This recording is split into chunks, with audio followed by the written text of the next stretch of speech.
जय Hind students, welcome back to another lecture of polynomials. पिछले video के अंदर में हम लोगों ने a plus B whole cube और a minus B whole cube से रिलेटेड आइडेंटिटीज़ और उससे रिलेटेड एक्सपेंशन और फैक्टराइजेशन के प्रॉब्लम्स को देखा था।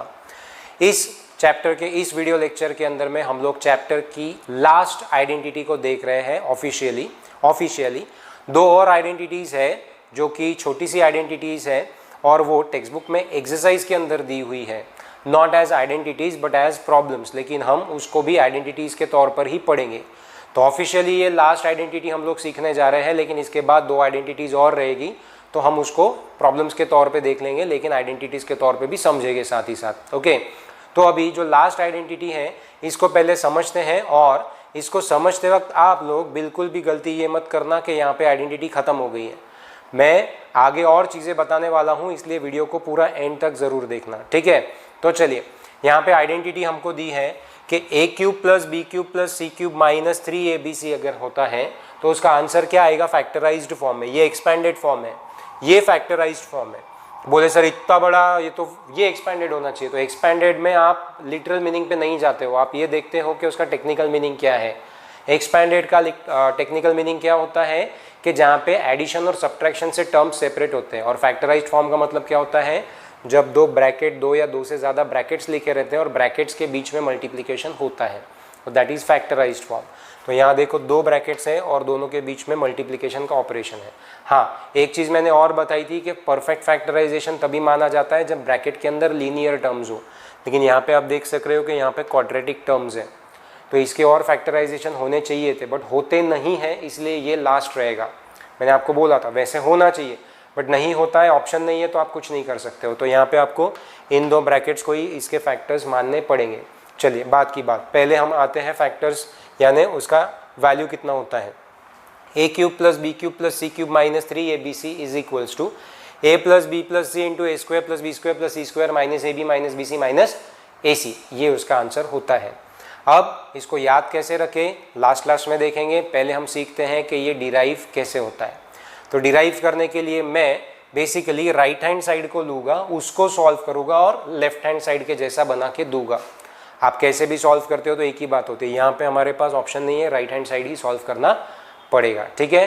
तो चलिए राइट हैंड साइड में लिख रहा हूँ या फिर से, अब ये काफ़ी लंबा होने वाला है बोर्ड पर, ठीक है। तो यहाँ पे ले लिया a plus B plus C, second bracket में a square plus B square plus C square minus ab minus bc minus ac, ठीक। चलिए अब क्या करते हैं, मल्टीप्लाई करते वक्त इस ब्रैकेट के पहले टर्म से दूसरे ब्रैकेट को, फिर दूसरे टर्म से दूसरे ब्रैकेट को, फिर तीसरे टर्म से दूसरे ब्रैकेट को, ठीक है। चलिए a इंटू दूसरा bracket a square plus B square plus C square minus ab minus bc minus ac, फिर b से plus b again bracket a square plus B square plus C square minus ab minus bc minus ac, फिर c से bracket a square plus B square plus C square minus ab minus bc minus ac, ठीक है। अब bracket को खोलते हैं तो यहाँ पर a इंटू ए स्क्वायर बनेगा a cube plus a into B square बनेगा ab square, a into C square बनेगा ac square minus a into A आएगा a स्क्वायर और ये b a स्क्वायर b, फिर minus a into B into C बनेगा abc, फिर minus a into A C यानी A square C, फिर b से, तो b into A square is A square b, मैंने अल्फ़ाबेटिकली लिखा, b into B square is b cube, फिर b into C square is b C square, फिर b into minus A B यानी minus A B square, b into minus B C is minus B square C, फिर b into minus A C is minus A B C. अब last बचता है c से solve करना, तो bracket open करो, c into A square C, c into B square is B square C, फिर c into C square is C cube, फिर minus A B C, फिर c into minus B C is minus B C square, फिर c into minus A C is minus A C square, ठीक है। तो ये आपकी जुगजुग गाड़ी यहाँ पर बन गई। अब सिंप्लीफाई करना है। अब सिंप्लीफाई करते वक्त यहाँ बहुत ही कॉन्सेंट्रेशन से काम करना पड़ेगा। तो सबसे पहले हाईएस्ट पावर वाले ढूंढो, तो a क्यूब है, उसके साथ कोई और क्यूब वाला टर्म a में नहीं है, फिर b क्यूब ढूंढो, यहाँ पे आ गया, जो जो होते जाता है उसको अंडरलाइन करते चलो। बी क्यूब आ गया, उसके बाद बी क्यूब और कहीं है नहीं है, अभी सी क्यूब एक ही है, ठीक है। चलिए अब यहाँ से ए बी स्क्वायर, इसके जैसा और कोई दिख रहा है आपको? ये देखो, नहीं ये नहीं है। ए बी स्क्वायर एक तो है, फिर ए बी स्क्वायर और कहाँ दिख रहा है? यहाँ पे। तो ए बी स्क्वायर, एक प्लस है एक माइनस है, तो यहीं पे कैंसिल आउट हो जाएगा। फिर ए सी स्क्वायर, और ए बी स्क्वायर कहीं है क्या? देख लो बेटा, कहीं पर भी नहीं है, ठीक है। अब ए सी स्क्वायर ढूंढते हैं। ए सी स्क्वायर कहाँ है? लास्ट में है, ए सी स्क्वायर, तो ये माइनस है और ये प्लस है, कट जाएगा। फिर ए स्क्वायर बी यहाँ पे है और यहाँ पर है, एक पॉजिटिव है एक नेगेटिव, ये नेगेटिव ये पॉजिटिव, कट जाएगा। फिर आता है ए बी सी, फिर से माइनस ए बी सी और फिर से माइनस ए बी सी, 3 बार माइनस ए बी सी है, तो minus A B C minus A B C minus A B C क्या हो जाएगा? -3ab, okay. अब ए स्क्वायर सी, तो ए स्क्वायर सी और किधर है? ये रहा, ये पॉजिटिव ये नेगेटिव, कट गया। फिर बी सी स्क्वायर माइनस, नहीं B C square positive, B C square ये रहा माइनस बी सी स्क्वायर, ये कट गया। कंफ्यूज होता है हमको, ये देखते हो ये और ये सेम दिखते हैं, बट पावर को देखना ज़रूरी है, ठीक है। अभी माइनस बी स्क्वायर सी, तभी मैं जो बोलने वाला था ना, वो माइनस बी स्क्वायर सी ये है, ठीक है। Minus B square C plus B square C दिखा, तो ये भी कट गया। अभी कुछ बचता है विदाउट अंडरलाइन से? नो, तो सारा कट गया, जो बच गया वो रिजल्ट आ गया। अब आप देखिए इसको, क्या ये आपको लेफ्ट हैंड साइड के जैसा नज़र आता है? बोले सर हाँ, तो आंसर आया A cube plus B cube plus C cube -3abc is equals to A plus B plus C in bracket A square plus B square plus C square -ab minus B C minus A C, ठीक है। तो ये हुई आपकी identity, आपको ये याद रखना है, सबसे ऊपर का लाइन। बाकी सारा मैंने आपको डेरिवेशन समझाया कि कैसे बनता है। अब बात करते हैं याद कैसे रखते हैं। अब अगर आप इस आइडेंटिटी को के सेकंड ब्रैकेट को गौर से देखो तो आपको समझ में आएगा कि ऐसा एक और आइडेंटिटी आपने देखा है। कहाँ देखा है? A plus B plus C whole square अगर है तो आप लिखते हो A square plus B square plus C square plus 2ab plus 2bc plus 2ac। याद आया? ये 9th स्टैंडर्ड का सबसे पहला आइडेंटिटी हम लोगों ने देखा था, बराबर है। अब इसमें नंबर ऑफ टर्म्स 1 2 3 4 5 6, इसमें number of terms second bracket में 1 2 3 4 5 6, नंबर ऑफ टर्म्स से पहले 3 में A square B square C square, पहले 3 में A square plus B square plus C square, same. यहाँ पे देखो A B 2ab 2bc 2ac, तो यहाँ से 2 छोड़ दो तो क्या बचता है? ए बी बी सी ए सी। यहाँ पे देखो ए बी बी सी ए सी है, यानी इसमें और इसमें फ़र्क क्या है कि यहाँ लास्ट के 3 टर्म में 2 है, यहाँ पे लास्ट के 3 टर्म में 2 नहीं है, पहला। दूसरा, तो यहाँ 2 के अलावा क्या है? प्लस के जगह माइनस है, बस इतना फ़र्क है। तो ये 2 चीज़ हो गई, फाइन। इसके अलावा अब ज़रा ये आइडेंटिटी को कंपैरिजन में लेते हैं। तो यहाँ लिया मैंने A cube plus B cube plus C cube -3abc is equals to A plus B plus C in bracket A square plus B square plus C square -ab minus B C और minus A सी। अब आपको अगर ये identity याद हो जाती है तो आपको सिर्फ अब इतना याद रखना है कि इस आइडेंटिटी और इस आइडेंटिटी के अंदर में ये वाला ब्रैकेट सेम है, थोड़े से चेंजेस के साथ। तो आपने ये ब्रैकेट उठा के वैसे का वैसा लिख दिया, इन तीनों जगह से 2 को गायब कर दिया इसमें से और प्लस के जगह डाल दिया माइनस। अब ज़्यादा का क्या है? ए प्लस बी प्लस सी, जो आपको यहाँ दिख रहा है बिना स्क्वायर के, तो आपने यहाँ पे डाल दिया, ठीक है। तो ये पूरा का पूरा अगर आप क्लब कर दो, मल्टीप्लाई कर दो, तो ये बन जाता है। यहाँ से स्क्वायर हटाना है, यहाँ से 2 हटाना है, प्लस के जगह माइनस डालना है। तो ये एज इट इज़ अगर आपने यहाँ पे पेस्ट कर दिया जैसे मैंने चेंजेस बताए उसके साथ, तो आपका आइडेंटिटी बन जाएगा A cube plus B cube plus C cube -3abc का। यानी आपको अलग से कुछ याद रखना है नहीं, सिर्फ याद आइडेंटिटी नहीं रखना है, लेकिन याद क्या रखना है? चेंजेस। तो चेंजेस अगर आपको याद रहेंगे तो हो गया। अब आपको याद है मैंने बोला था हर आइडेंटिटी का एक यूनिकनेस होता है, ठीक है। तो मैंने आपसे कहा था पहले आइडेंटिटी के वक्त इसमें पहला यूनिक पॉइंट है कि इसमें 6 टर्म्स हैं, लेकिन मैंने बोला था वन ऑफ दी 2 आइडेंटिटीज़ में 6 टर्म्स है। तो दूसरी आइडेंटिटी कौन सी है? ये, जहाँ पे यहाँ 6 टर्म्स आ रहे हैं एक ब्रैकेट में, ठीक है, वैसे टर्म्स ज़्यादा है नो डाउट, बट इसको जब कंपेयर करते हो तो कन्फ्यूजन आता है, इसलिए मैंने बोला तो यहाँ 6 टर्म्स है तो यहाँ पे भी 6 टर्म्स आते हैं। अब इसको याद रखने के लिए हर कोई अपने अपने तरीके से याद रखेगा। मैं ऐसे याद रखता हूँ, हो सकता है मैंने जो याद रखने की मेथड बताई वो आप में से किसी को पसंद आई, यानी आप लोग उससे याद रख पाओगे। कोई होगा जो अपने तरीके से याद रखेगा, इससे कोई फ़र्क नहीं पड़ता, अल्टीमेटली हमको याद होना ज़रूरी है। मैंने सिर्फ आपको फ़र्क समझाया कि कन्फ्यूजन कहाँ हो सकता है और वो कन्फ्यूजन को कैसे हम एज अ बेनिफिट यूज़ कर सकते हैं। तो बेनिफिट क्या यूज़ किया हमने, ये और ये ब्रैकेट को क्लब कर दिया, मल्टीप्लाई कर दिया, इसका स्क्वायर हटा दिया और इसके 2 और प्लस हटा के माइनस डाल दिया, तो बन गया आपका आइडेंटिटी। समझ आई बात सभी को? पक्का? ठीक है। अब मैंने आपको बोला था इसी आइडेंटिटी में मैं आगे की एक बात बताऊंगा, वो बात को पहले हम लोग यहाँ पर समझते हैं। ठीक है, तो वो क्या बात है देखते हैं। चलिए, अब ये आइडेंटिटी मैंने यहाँ पर लिखी हुई है। अब सपोज करो कि ए, बी और सी ये 3 नंबर्स जो रहेंगे वो इस तरह से दिए हैं कि इन तीनों का एडिशन 0 हो जाता। बोले सर ऐसे कैसे हो सकता? तो भैया ए का वैल्यू 5 लिया, बी का वैल्यू 7 लिया और सी का वैल्यू -12 लिया, तो 5 और 7 कितना होता है? 12। 12 और -12 कितना हो जाएगा? 0। तो a प्लस बी प्लस सी कितना हो गया? 0। हो सकता है, नहीं हो सकता है? हाँ, अब बोले सर हो सकता है। तो अगर a plus B plus C 0 हो जाता है तो यहाँ पर क्या आएगा? 0 multiplied by a² plus b² plus c² minus ab minus bc minus ac। अब ये 0 इंटू एनी क्वान्टिटी क्या हो जाएगा? 0। तो यहाँ पे क्या आंसर आ गया? 0। तो यहाँ पे मैं लिखूँगा a³ plus b³ plus c³ minus 3abc is equals to 0। अब ये -3abc अगर मैं यहाँ पर लेकर जाऊँ तो क्या बन जाएगा?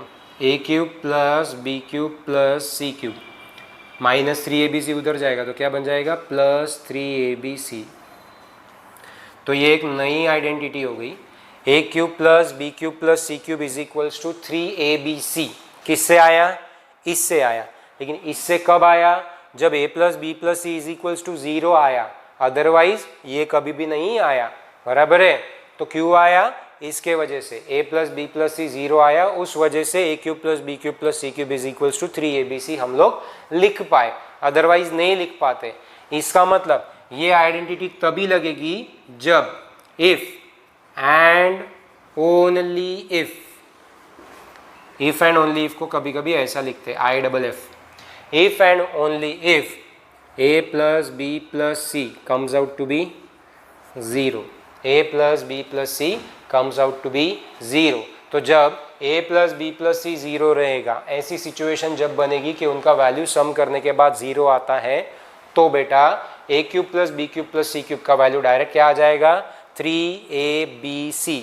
This is called as conditional identity. What is it called? Conditional identity. Conditional identity क्यों कंडीशनल आइडेंटिटी बोलते हैं? क्योंकि कंडीशन है कि अगर a plus B plus C is equals to 0 रहेगा तो ये होगा, अदरवाइज ये होगा।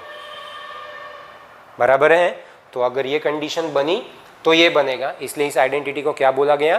Conditional identity. कैसे यूज होगा, कहाँ यूज होगा, कब यूज होगा, ये सब मैं बताऊंगा धीरे धीरे धीरे। बट आप लोगों को पहले याद करना है ये, जल्दी से जल्दी से जल्दी से। ये याद होगा नहीं तो हम आगे की बातें पढ़ पाएंगे नहीं। तो ये बहुत इम्पॉर्टेंट है कि आप इसको लर्न करके पहले रख दो। अब इसी वीडियो के अंदर में मैं इससे रिलेटेड आप लोगों को एक प्रॉब्लम पढ़ाता हूँ। चलिए, यहाँ क्वेश्चन लिखा है फैक्टराइज दिस। फैक्टराइज बोला है, मतलब ये कौन सा फॉर्म हुआ बेटा? Expanded form. इसको करना है हम लोगों को फैक्टराइज, तो इसको करते हैं फैक्टराइज। उसके पहले एक छोटा सा इन्फॉर्मेशन मैं देना चाहता हूँ, जानबूझ के वीडियो के बीच में दे रहा हूँ, सुन लीजिए। अब मैंने यहाँ पे आप लोगों के क्लास वाइज व्हाट्सएप के ऊपर ग्रुप्स बना के रखे हैं। आज ही मैंने बनाया, आज का डेट है 20 जून। डेट से रिलेटेड मेरी मेमोरी थोड़ी शॉर्ट है, ठीक है। आज है 20 जून, 20 जून है आज। मैंने आज कुछ व्हाट्सएप ग्रुप बनाए हुए हैं 8, 9, 10 से रिलेटेड। तो 9th और 10th पहले प्रायोरिटी पे जो बनाए हैं उसमें कुछ लोग ऐड हुए हैं, कुछ लोगों को मैंने लिंक सेंड की है कि आप इनवाइट लिंक सेंड किए कि आप उसको ज्वाइन कर लो लिंक को क्लिक करके। कुछ लोगों के नंबर्स अभी भी मेरे पास में नहीं थे। मैंने आपसे कहा था कि आप फटाफट मुझे अपने अपने जीमेल आईडीज़ को भेज दो, लेकिन अभी तक किसी ने वो भी नहीं भेजा, अदरवाइज़ मेरे पास कॉन्टैक्ट नंबर आ जाते। तो अब जो लोग अभी भी व्हाट्सएप ग्रुप में ज्वाइन नहीं हुए हैं वो सिर्फ इसीलिए नहीं हुए हैं कि आप लोगों के कॉन्टैक्ट नंबर्स मेरे पास नहीं हैं। तो आप लोगों को क्या करना है कि अपना नाम और क्लास और ब्रांच, मतलब आप अयाज सर के घर वाले ब्रांच में हो या यहाँ के ब्रांच में हो, इतना मुझे लिख के व्हाट्सएप सेंड कर देना है। मैं आपको उसके ऊपर एक इनवाइट लिंक भेज दूंगा या आपका नंबर इसमें डायरेक्टली ऐड कर लूँगा, जो भी होगा। इस तरह से आप व्हाट्सएप ग्रुप पे आ जाओगे। यानी ये जो मैं इन्फॉर्मेशन यहाँ पे वीडियो में देते रहता हूँ ये डायरेक्टली मैं वो ग्रुप पे डाल दूंगा, सो दैट आप कंटिन्यूसली अपडेटेड रहोगे। तो आप लोगों से गुजारिश है कि आप ये वाला काम कर दो। बाकी की चीज़ें जो मैं हर वीडियो में बोलते आ रहा हूँ वही यहाँ पे फिर से बोल रहा हूँ। आज की 20 तारीख है, ये लास्ट वीडियो रहेगा जो अभी फ्री टू एयर अपलोड होगा। इसके बाद सारे के सारे मेल आईडी पे अभी तक सिर्फ मुझे 5 मेल आईडीज़ आई हुई है। मतलब इतने ही लोग हैं जो मुझे लगता है कि वीडियोस को कंटिन्यूसली देख रहे हैं, बाकी को का मुझे कुछ पता नहीं है। ओके, चलिए अभी हम लोग करते हैं यहाँ पे फैक्टराइजेशन। तो फैक्टराइजेशन में अब देखिए कि मैंने कहा था हर आइडेंटिटी का यूनिकनेस होता है। जब आपको फैक्टराइज बोला गया है तो फैक्टराइज करते वक्त आपको अब देखना है कि कौन सी आइडेंटिटी में बैठता। पहली आइडेंटिटी की बात करें a+b+c होल स्क्वायर, तो उसको फैक्टराइज करते वक्त ठीक है वहाँ पे कितने टर्म्स आ जाएंगे, a+b+c होल स्क्वायर में आगे वहाँ पे क्या है 6 टर्म्स है। यहाँ पे कितने टर्म्स है 1 2 3 4 ही टर्म्स है, प्लस वहाँ पे 3 परफेक्ट स्क्वायर्स होते हैं, यहाँ पे 3 परफेक्ट क्यूब्स है। ठीक है, ये पहला। फिर दूसरा हमने क्यूब वाला देखा था, तो क्यूब वाले में a+b होल क्यूब देखा था, तो उसमें 2 ही परफेक्ट क्यूब होते हैं, पहला और आखिरी। बीच में 3ab और 3ab 2 बार होता है, एक बार a को स्क्वायर एक बार b को स्क्वायर। तो वहाँ पे भी ये पॉसिबल नहीं है क्योंकि यहाँ पे 3 परफेक्ट क्यूब्स है, हमको 2 ही परफेक्ट क्यूब्स चाहिए। तो अब ये जो अभी आइडेंटिटी पड़ी उसमें ये फिट बैठता है, लेकिन कैसे बैठता है तो उसका एक यूनिकनेस जो मैं बताऊँ वही है। वैसे तो 2 है लेकिन एक यूनिकनेस ये है कि ये अभी तक किसी भी आइडेंटिटी में नहीं देखा गया हम लोगों द्वारा, वो ये कि यहाँ पे 3 नंबर्स का मल्टीप्लिकेशन है, x y और z, इन 3 नंबरों का मल्टीप्लिकेशन है जो हम यहाँ पे पहली बार देख रहे हैं। अभी तक a b b c ऐसा दिया है, a b c ऐसा नहीं देखा है हम लोगों ने, वो सिर्फ इसी आइडेंटिटी में है। जैसे a³ + b³ + c³ -3ab c, तो इसको आप फैक्टराइज कैसे करते हो, a+b + c कर दिया, दूसरे ब्रैकेट में a² + b² + c² -ab -bc और -ac कर दिया, राइट। तो अब हम लोग देखते हैं कि इसमें ये कैसे बैठता है। तो क्लियर कट दिख रहा है, इसमें कहीं कुछ गुंजाइश ही नहीं है, ठीक है, सिर्फ अभी फिट बिठाना है। तो 8 इज अ क्यूब ऑफ 2, तो 2x होल क्यूब हो गया, यानी a का वैल्यू हो गया 2x, y के साथ कोई कोएफिशिएंट है ही नहीं तो ये डायरेक्ट y³ हो गया, तो b का वैल्यू y हो गया। c 27 is a perfect cube of 3, तो यहाँ पे मैं 3z होल क्यूब ऐसा लिख रहा हूँ, तो इस c का वैल्यू 3z हो गया, 3z हो गया। माइनस, अब यहाँ पे मुझे 3abc जैसा सेट करना है, तो फिलहाल इसको छोड़ दो। यहाँ पर देखो माइनस था तो यहाँ भी माइनस है, इसलिए कोई एडजस्टमेंट साइन में नहीं करना है। 3 लिखो, a b और c, हमारे हिसाब से a क्या है 2x, b क्या है y और c क्या है 3z। ठीक है, तो यहाँ पे हम लोगों ने लिख दिया a b और c। अब देखते हैं मल्टीप्लाई करके, तो 3 2 ज़ा कितना होता है 6, 6 3 ज़ा कितना हो गया 18, x y z, तो बन गया -18xyz, -18xyz हो गया सेट। तो अब ये दिख रहा है आपको एग्जैक्टली इसके जैसा, तो हम इसके जगह पे ये लिख सकते हैं। तो चलिए लिखते हैं। अब मुझे लिखना है पहले a + b + c, तो पहले ब्रैकेट में लिखा a यानी 2x + b यानी y और c यानी 3z। अब दूसरे ब्रैकेट में a² + b² + c² है, तो यहाँ पे a का वैल्यू कितना होता है, तो यहाँ पे मैं फ़िलहाल के लिए स्क्वायर ब्रैकेट दे देता हूँ। a का वैल्यू कितना है 2x का स्क्वायर, b का वैल्यू है y का स्क्वायर, c का वैल्यू है 3z, तो इसका स्क्वायर, ये स्क्वायर देते वक्त ब्रैकेट देना बहुत ज़रूरी है। फिर माइनस ab माइनस bc और माइनस ac हो गया। अब ए और बी, तो क्या है ए बी 2x और y, 2x और y, बी सी y और 3z, और ए सी 2x और 3z, 2x और 3z हो गया। चलिए अब 2x plus Y plus 3z, actually हमारा फैक्टराइजेशन ऊपर ही हो गया, यहाँ पर आप आइडेंटिटी रीजन में दोगे, बट अब प्रॉब्लम क्या है, इसका सिंप्लीफिकेशन, तो उतना एक स्टेप ज़्यादा करना है। 2 का स्क्वायर 4, x का square x square, plus Y square plus 3 का स्क्वायर 9, z का square z square, minus 2xy minus 3yz minus 2 3 6 x into Z X Z. तो अब जाके आपका ये फैक्टराइजेशन होता है कंप्लीट। अंडरस्टूड? तो ये था पहला कि जहाँ पे हम लोगों ने आइडेंटिटी को एज इट इज़ यूज़ किया, फैक्टराइज। ठीक है, यहाँ पे एक्सपेंशन में अगर ऐसा देते हैं तो जैसा मैंने आपको करके दिखाया, मल्टीप्लाई करना पड़ेगा, बड़ी जुग गाड़ी बनेगी, उस मेथड से आप इसको एक्सपेंड करो तो आप यहाँ पे पहुँचोगे। बराबर है? तो यहाँ पर एग्जाम्पल से फैक्टराइज का था। अब एक एग्जाम्पल बचता है, वो होता है कंडीशनल आइडेंटिटी का, जो आपके टेक्स्ट बुक में तो एग्जाम्पल नहीं दिया है, एग्जाम्पल नहीं दिया, प्रॉब्लम दिया है, तो मैं एक प्रॉब्लम वैसा एग्जाम्पल के तौर पे लूँगा और फिर ये वीडियो को एंड करूँगा। तो चलिए अभी मैं वो एग्जाम्पल लेता हूँ जिसमें हम कंडीशनल आइडेंटिटी को यूज़ करते हैं। अब मैंने आपको पढ़ाते पढ़ाते अभी थोड़ी देर पहले ही 12, 5 और 7 ये वाला एक एग्जाम्पल मैंने यूज़ करके दिखाया था। कोइंसिडेंटली यही एग्जाम्पल आपको टेक्स्ट बुक के एक्सरसाइज में भी दिया हुआ है, तो चलिए वो आपका साथ साथ कवर हो जाएगा।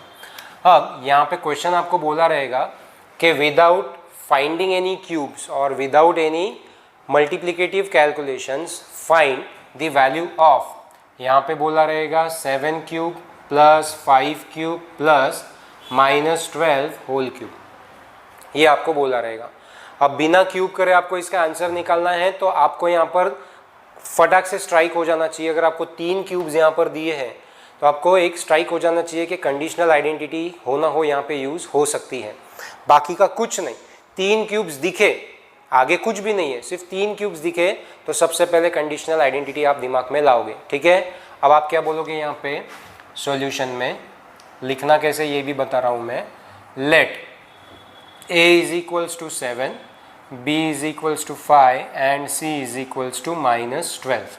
ठीक है, आप बोलोगे therefore a plus b plus c is equals to 7 plus 5 plus minus 12 is equals to 12 minus 12 is equals to 0।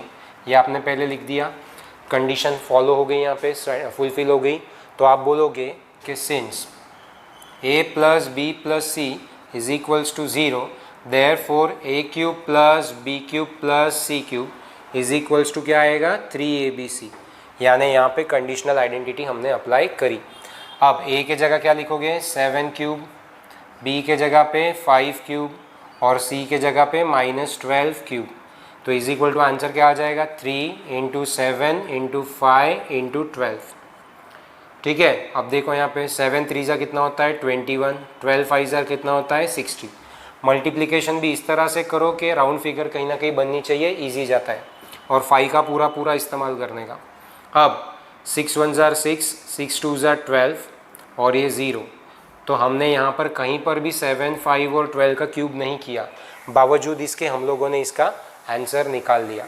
So this is how we use conditional identity to solve such kind of problems where a plus b plus c comes out to be equal to 0, but हमको ख्याल में आना चाहिए कि ये a, b और c और इसका सम 0 आ सकता है। सबसे पहले ये आइडेंटिटी जो आज के टॉपिक में हम लोग बात कर रहे हैं वो अप्लाई करते वक्त पहले a plus B plus C 0 आता है या नहीं देख लो। आता है तो डायरेक्ट कंडीशनल आइडेंटिटी, नहीं तो फिर बाकी का जो भी हमने इसके पहले इसी लेक्चर में इसके पहले वाले प्रॉब्लम्स में पढ़ा वो। ठीक है, तो आई होप आप लोगों को आज का टॉपिक समझ में आया होगा। अब यहाँ से मैं आप लोगों को जो होमवर्क दे रहा हूँ वो नोट कर लीजिए।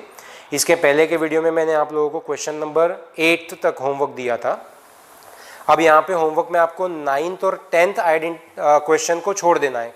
यही आइडेंटिटीज है जो मैंने आपको बोला था 2 टेक्स्ट बुक में दिए एक्सरसाइज में, तो ये 2 छोड़ दो, 9th और 10th। अब यहाँ से आप 11th से लेके 15 या 16 तक दिए हुए इसमें क्वेश्चन, तो 11th से लेके 16 तक आप सारे के सारे सॉल्व कर सकते हो depending upon the identities that we have learn today. अब इसमें अगर कोई डाउट आते हैं तो आपको पता है क्या करना है, अदरवाइज मैं समझूंगा कि आपको सब आ चुका है। ठीक है, अब सिर्फ रहता है क्वेश्चन नंबर 9 और 10 की आइडेंटिटीज को समझा के देना, जो मैं आपको अगले वीडियो में समझा दूंगा, और वहाँ पे आपका चैप्टर दी एंड। ठीक है, अब जो लोग मेरे पास से यहाँ पे किट लेके गए हैं उन लोगों के पास में एक बुक है जिसमें RD शर्मा के पूरे क्वेश्चंस मैंने वैसे के वैसे कॉपी किए, सिर्फ आंसर्स हटा दिए हैं, तो वो बहुत पतली हो गई है। अब आप लोग ये जो एल्जेब्रिक एक्सप्रेशन यानी पॉलिनोमियल्स वाला जो लेसन है पूरा का पूरा, ये आप सॉल्व कर सकते हो। अब उसके अंदर आप देखोगे तो पहले 3 लेसन टेक्स्ट बुक का चैप्टर 1 होता है, फिर 4, 5, 6 ये 3 लेसन्स यानी टेक्स्ट बुक के हिसाब से पॉलिनोमियल्स होता है।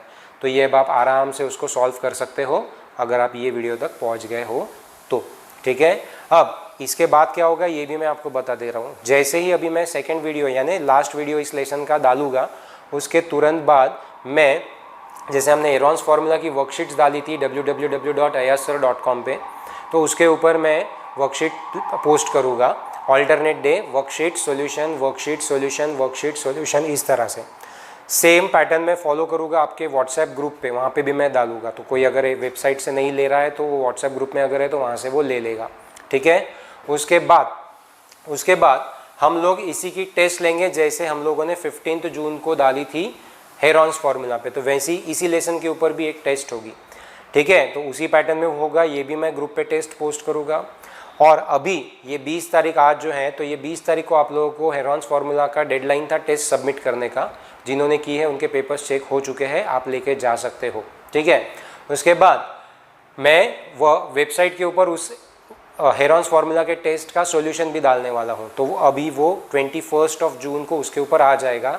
आप वहाँ से आंसर शीट डाउनलोड करके अपने आंसर्स को मैच कर सकते हो अगर किसी की टेस्ट सबमिट नहीं हुई तो, या जिनकी चेक हो भी गई है तो वो आंसर्स को वेरीफाई करना चाहते हैं या डिटेल सॉल्यूशन देखना चाहते हैं तो उस पर अवेलेबल है। ये मैं अभी ग्रुप पे नहीं डालूंगा, ये सिर्फ उसी पे रहेगा। ठीक है, फिलहाल के लिए तो इतनी इंस्ट्रक्शंस आई होप आप लोगों को समझ में आ गई होगी। कोई भी डाउट है, कोई भी दिक्कत है तो प्लीज़ कनेक्शन में रहिए, कांटेक्ट करते रहिए। व्हाट्सएप है, ठीक है, कॉल है, SMS है, आप जो चाहो वो माध्यम यूज़ कर सकते हो, लेकिन please be in touch with me. Okay, अब इसके बाद नया लेसन जो स्टार्ट करना है वो मैं सोच रहा हूँ लाइन्स एंड एंगल्स। अगर आप में से किसी का कोई और दूसरा सजेशन है ज्योमेट्री छोड़ के, क्योंकि ज्योमेट्री में स्टार्ट हमको लाइन्स एंड एंगल्स से ही करना पड़ेगा, वो सीक्वेंस ऐसा ही जाएगा, lines and angles, triangles, quadrilaterals, area related to parallelograms and then circles. इनके अलावा अगर कोई लेसन आपके जहन में है कि सर ये लेना है तो मुझे बता दो। अगर मुझे लगता है कि मैं ले सकता हूँ तो मैं लूँगा, अदरवाइज मैं लाइन्स एंड एंगल्स ये नया लेसन स्टार्ट करूँगा।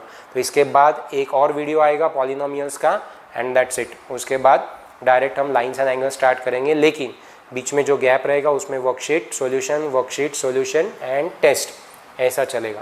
तो 3 या 4 वर्कशीट आएगी, उसके बाद टेस्ट आएगी, उसके बाद लाइन्स एंड एंगल्स आएगा। ठीक है, तो बीच में जो गैप है उस दौरान आप लोगों को RD शर्मा की पूरी वर्कशीट कंप्लीट करके रखनी है। ठीक है, तो चलिए अब मिलते हैं अगले वीडियो में, तब तक के लिए अपना ख्याल रखें। जय हिंद।